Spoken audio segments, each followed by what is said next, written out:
I know you're wondering what this is all about. Not free pizza? I think it looks kind of good in St. Paul. What do you think?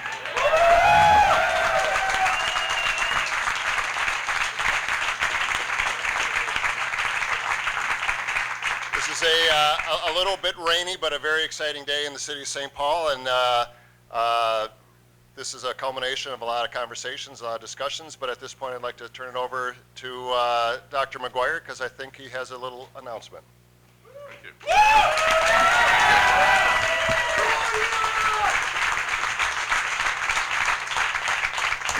Well, we appreciate everybody showing up to help the Dark Clouds get fired up for tomorrow night's game. So, big game.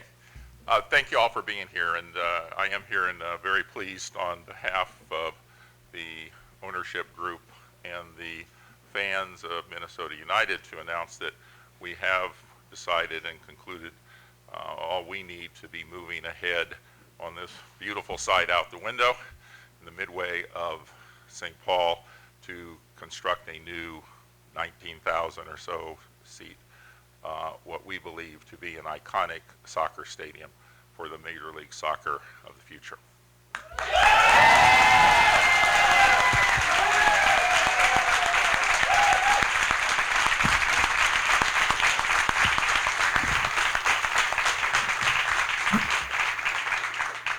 As all of you know, this has been a process that's taken some time, a little bit of energy, but in the end, we think we have in fact arrived where we intended and wanted to in the first place, and that is to get a location that would benefit the fans of this great and growing sport, make it accessible to everyone, really.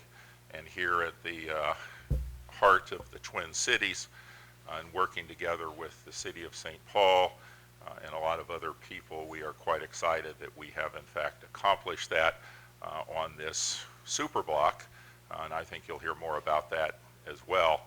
And the idea of being able to also at the same time participate not only in a great architectural site and stadium, but a further enhancement to a community to help it, its already progressive course, be even better in the future. So we're really all excited about that and look forward to working together and shooting for this being completed in early 2018. Thank you.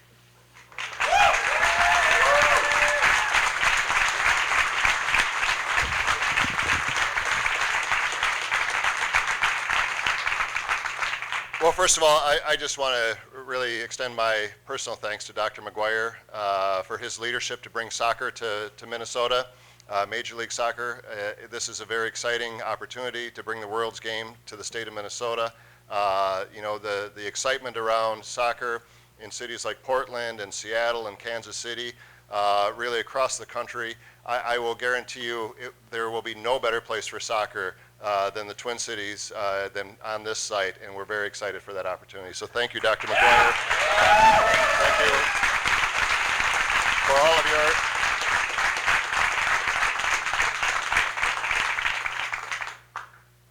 all of your fellow owners and all the folks that believe in soccer, the fans behind me, the fans in front of me, the men and women that will build this facility, the people, the community that has embraced the idea of bringing soccer to the Midway site.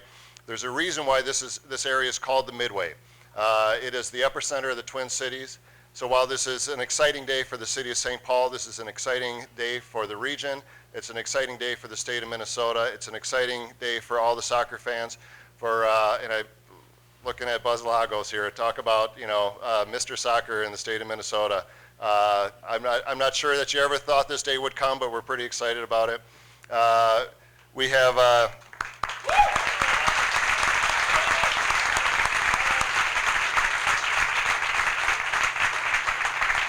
I want to thank Commissioner Garber and his team. They took an opportunity to look at the site to understand why this site makes sense for Major League Soccer. We showed him how it relates to not only downtown St. Paul, but downtown Minneapolis and the University of Minnesota and all the colleges and universities in this area. I want to thank so many folks. We'll hear from Councilmember Dietau in a minute, but the council members, several of whom are behind me. I know Council President Russ Stark, Councilmember Dave Thune, Councilmember Tolbert. There may be others behind me, but Councilmember Brandmoen. Thank you so much for your leadership and your willingness to step up to the plate. Also, our legislative delegation. You're here from Representative Moran, whose district we're in just a minute.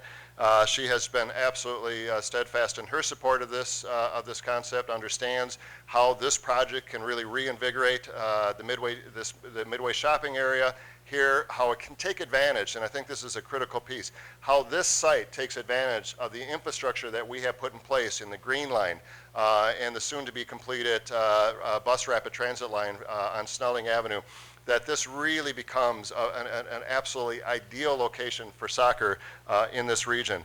Congresswoman McCollum, who has, again, a person who just stepped up, and she said, are there any issues on the Federal Transit Administration that need to be addressed? Let me know how I can be helpful on that.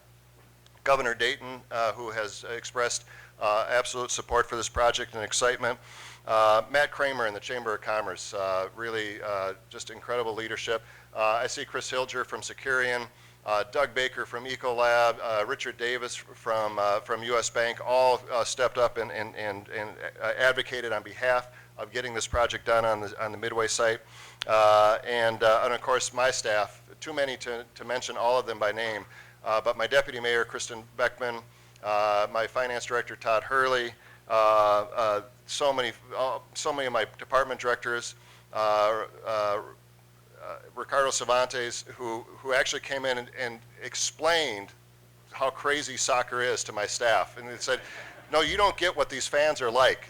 You don't understand soccer culture and what we're about to bring to this area."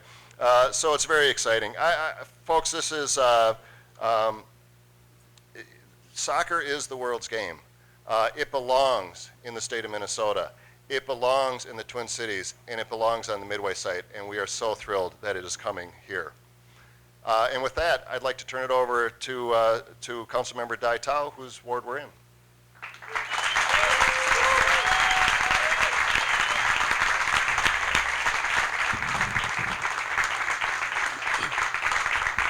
Thank you. Can you all see me? Thank you.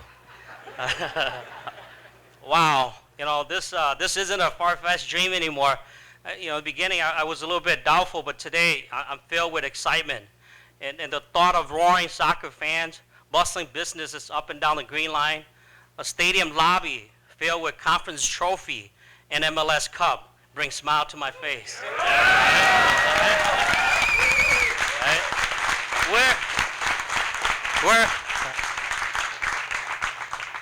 We're in this to win it, not to play around.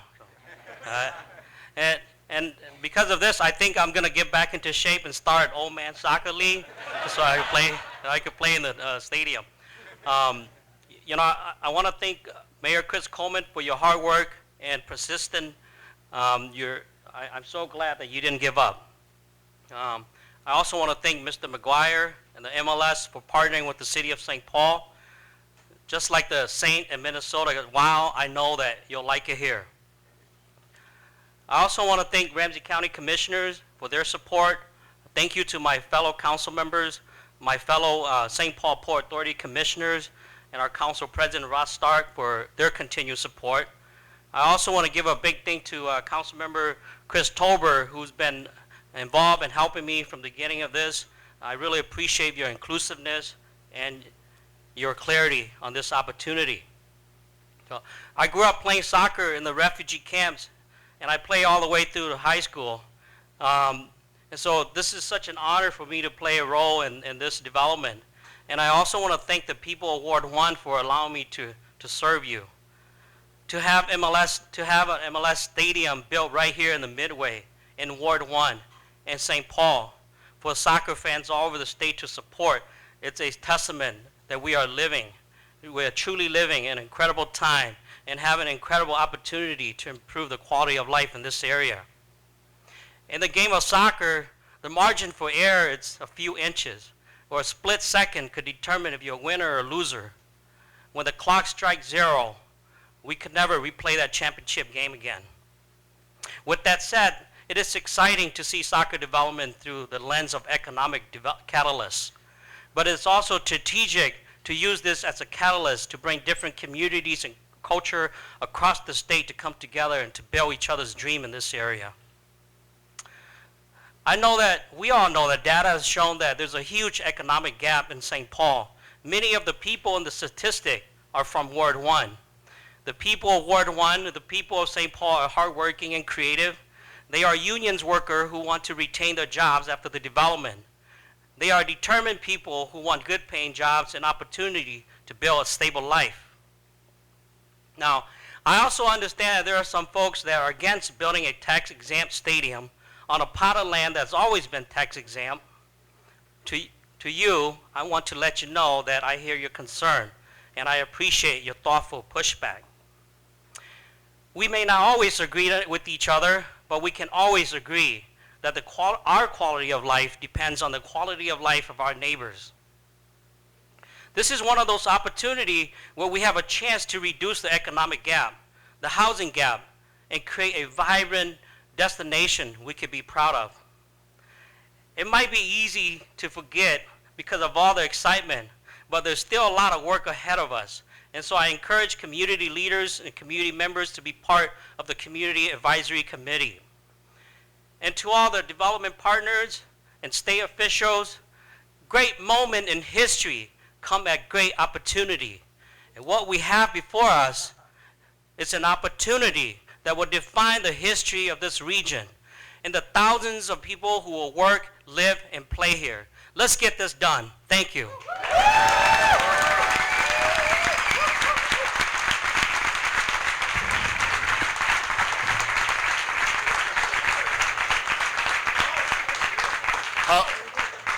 How he managed to work in Herb Brooks into that is pretty impressive. I appreciate that. As I mentioned earlier, our legislative delegation has been very supportive of it, and no one more supportive than the representative from this area, State Representative Rena Moran.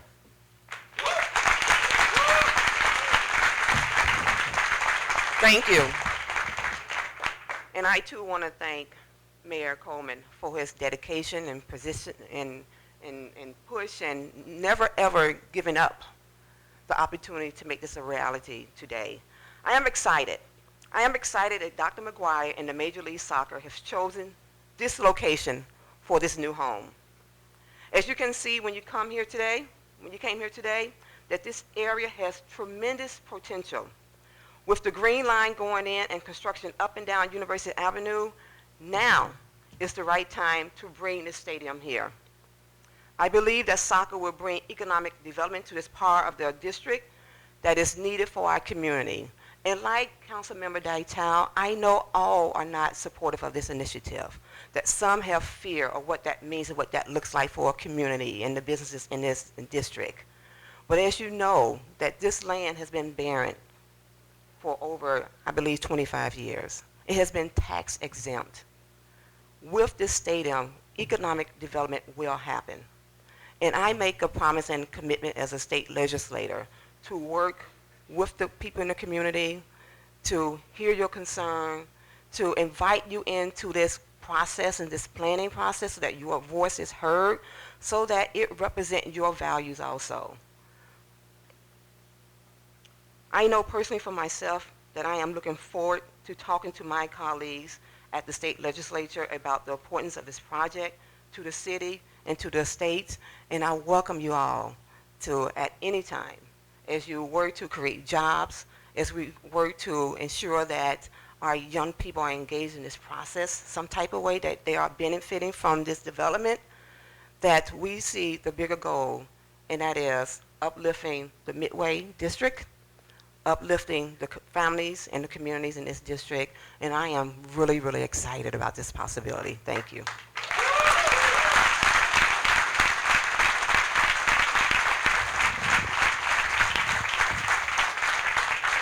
And with that, we can open up for a few questions.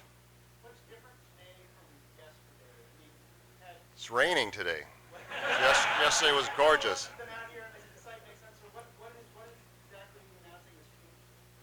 Well, that we have an absolute commitment of the team to move forward on the site, that we have an understanding of how we'll proceed, much like in the CHS deal. First of all, we had to decide that where we were going to build the stadium, and the commitment of both the city and the team to go forward, and that's what we have here. We have a firm commitment on both sides to get this project done on this site. You know, we've had a lot of conversation about that to see if this would work out. But the fact of the matter is, this is, we have finally gotten to the point where we are firmly committed, and there will be a soccer stadium on this site. Well, as Dr. McGuire and the ownership group have continually been clear on, they are prepared to pay for the costs of the construction of the stadium.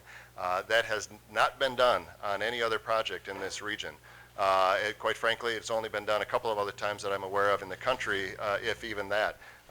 This is an exceptional opportunity to have this stadium that the ownership group is prepared to pay all the costs of the construction on, and that's a great thing.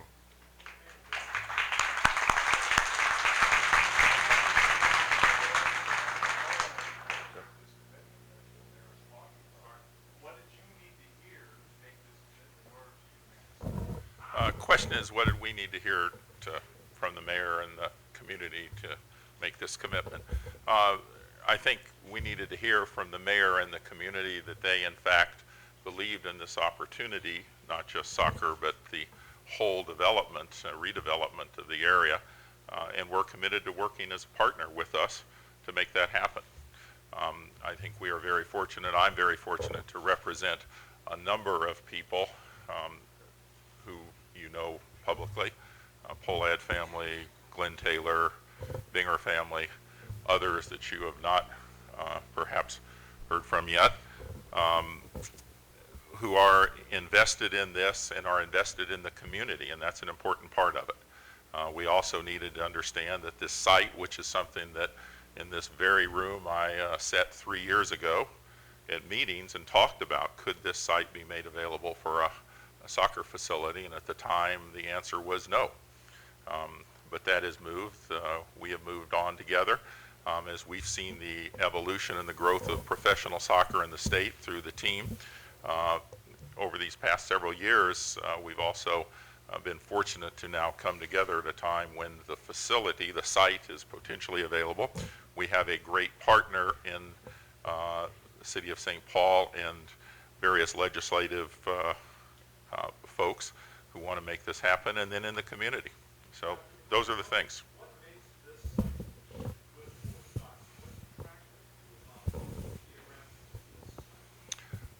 Question is, what's attractive about this site? It is centrally located in our community, broadly defined, both between two of our two largest cities, which are almost contiguous anyway. It has great public transportation, and that public transportation is already in place. So it is not a hypothetical down the road. The Green Line is here, it's working. That is a very important thing, and of course we've got the bus line on Snelling, we've got bicycle, we've got freeway out here, and we know it works for a lot of people, although not as well as it's going to work in the future, because so many of us travel this route to go a little farther north every late August and September to the state fair. So those are probably the two great things. It is also a large enough site that it affords us the ability to build a stadium that is expandable in the future. With the sport growing, it's an interesting discussion. Many of you may have seen, I know many of you saw a few nights ago, a week ago, the United States men's team played Mexico. They played in the Rose Bowl in front of 93,000 people. It was tremendous. Orlando, which is starting up and building their stadium now, is playing in the Citrus Bowl and averaging 37,000 people a game, and this is their first year in the major in MLS. So we think the expansion is a big point too. And of course it's strategically located, so to speak, adjacent to the freeway, but then this great area that the developer, Snelling-Midway, Richard Beardoff, who could not be here today, but I think he has one of his partners here, is also committing, and you'll see this in the press release, is committing to now, because of this catalyst, to move ahead with the redevelopment on his end for this area, for this whole community.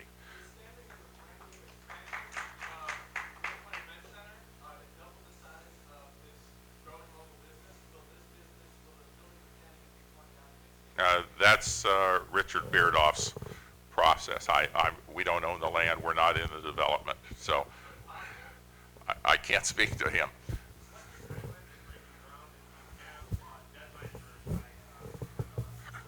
We intend to put the steel in the ground, so to speak, really do it as soon as the late May, June of next year.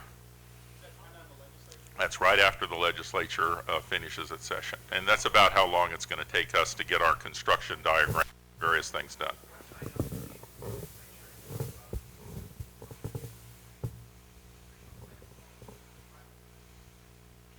No, there is no public ownership. We have said we will build the stadium with our money, and then once the stadium is done, we are going to place it or give it, so to speak, to the city of St. Paul. We placed in a sports authority similar to the XL Center or CHS Field or something similar to where the new U.S. Bank Stadium or the Target Field are, all public sports facilities.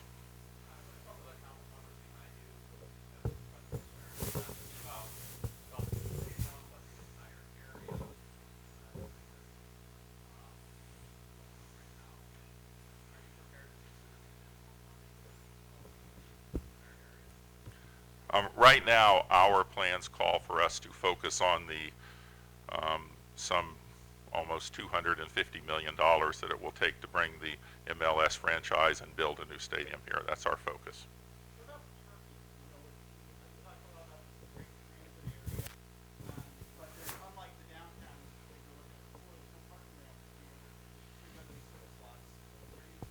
Well, I know the mayor will say something, but you know, we shouldn't forget that most of the world does not pull up to a multi-acre flat parking lot in the prairie to walk to a facility next door to see a sporting event.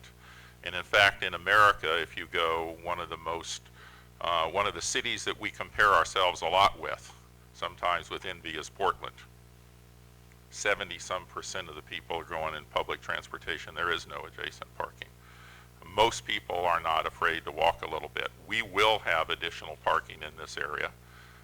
Obviously, the good news is it can serve multiple things. It can serve as additional parking for the redevelopment of business, hospitality, retail, all of the things, housing you want, and at the same time can help serve on the stadium. And then, of course, there is a lot of parking all up and down and around.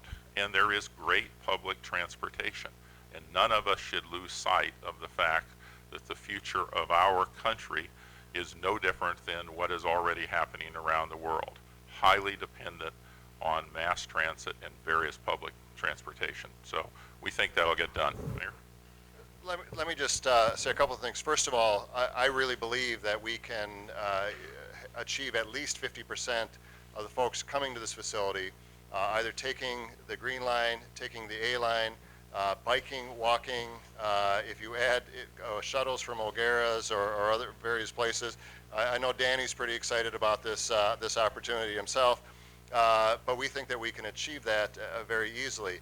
If you look at the existing infrastructure and parking, we have the Spruce Tree ramp that the city owns. We have many ramps and lots around this area. I think one of the bloggers had gone around and identified the number of spots that are already here if you look at all that. So we do know, and this is one of the things that we have been very clear on, I am excited for soccer to be here. But what I'm really excited about is the opportunity to work with RK Midway and Rick Beardoff and others to bring more jobs to the site, to bring more jobs to the Midway area.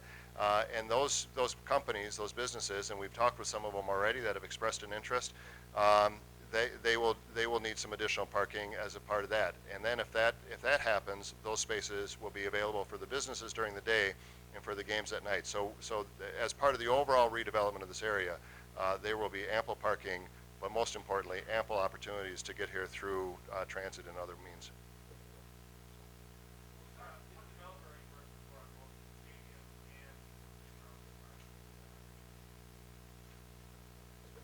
Well, relative to the stadium, we'll be announcing in the very near future both the design firm, architect, as well as the construction firm.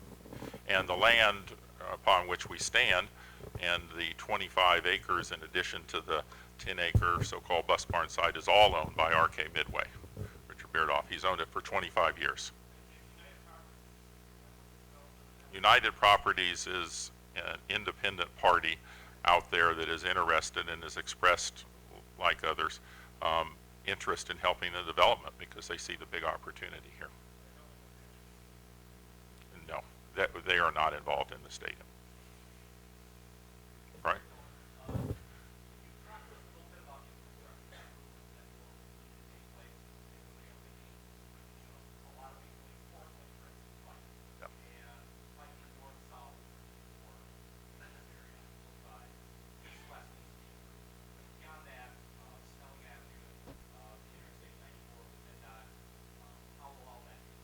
Well, first of all, Dr. McGuire has made it very clear that he wants as many people to bike to the stadium as we can get, and he understands that. But if you look at two things, first of all, the bike infrastructure that we've already put in place, our council passed a bike plan just recently to enhance the bikeability of our city, and we're making those investments. We have the bike transit way, or the bikeway on Charles Avenue, just a few blocks to the north here. We're going to continue to enhance it. So we want, I believe that a student coming out of what will soon be Mitchell Hamlin Law School can get on a bike bike and be here in 15 minutes via Summit Avenue and perhaps up Hamlin or however. But we're going to continue to enhance that. I think it's just it's going to be the overall mix that we have here of transit users. There will be people coming via car, and we'll have parking for them, but we're going to encourage as much alternative use measures to get here as possible.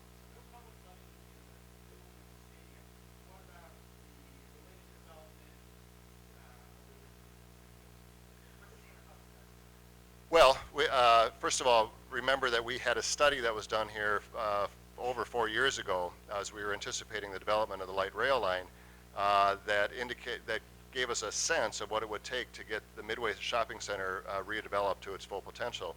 And we identified public infrastructure like sewers and streets and some things that would have to be invested in if we were going to redevelop this center.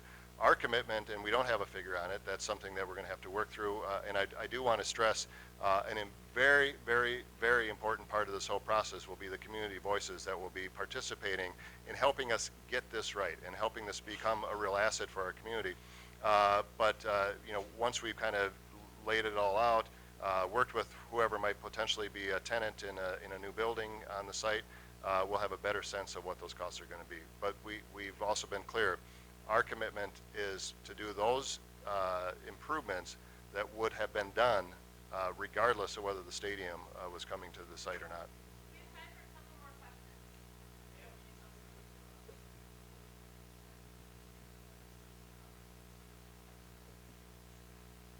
Well, I think Councilmember Ditao and Representative Moran really emphasized that this is an opportunity to redevelop a portion of this area to create jobs along the way. I think that you'll see not only new businesses but an enhancement of restaurants. You look at what's happening in Lowertown right now.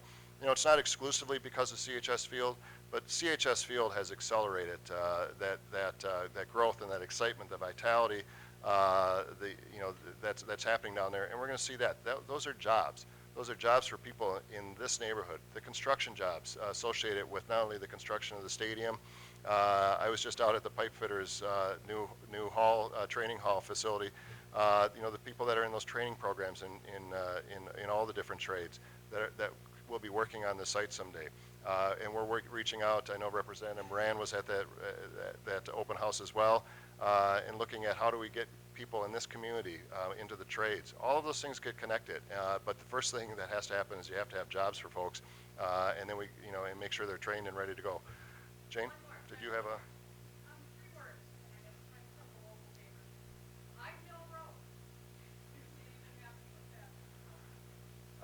what I see with Ide Mill Road is the same thing that I've seen for Ide Mill Road for a long time. You know, the council, when I was on it in the early 2000s, passed a resolution that called for a compromise plan that connected Ide Mill Road up through just to the west of the Concordia campus. And I think that continues to be the best opportunity and the best path forward. It is not connected directly to the site. We're identifying, we still want to go back and have the community conversations around that. We haven't had those conversations in a while, and we need to restart that to kind of reaffirm or change the council plan that was laid out many years ago. But obviously that would be helpful. But my main concern about Ide Mill Road is less about this site than the incredible development that's happening on Selby and Snelling, the Vintage and the Whole Foods. We need to solve for Ide Mill Road again, regardless of whether this site was going to be built. Thank you, everyone. Appreciate being here.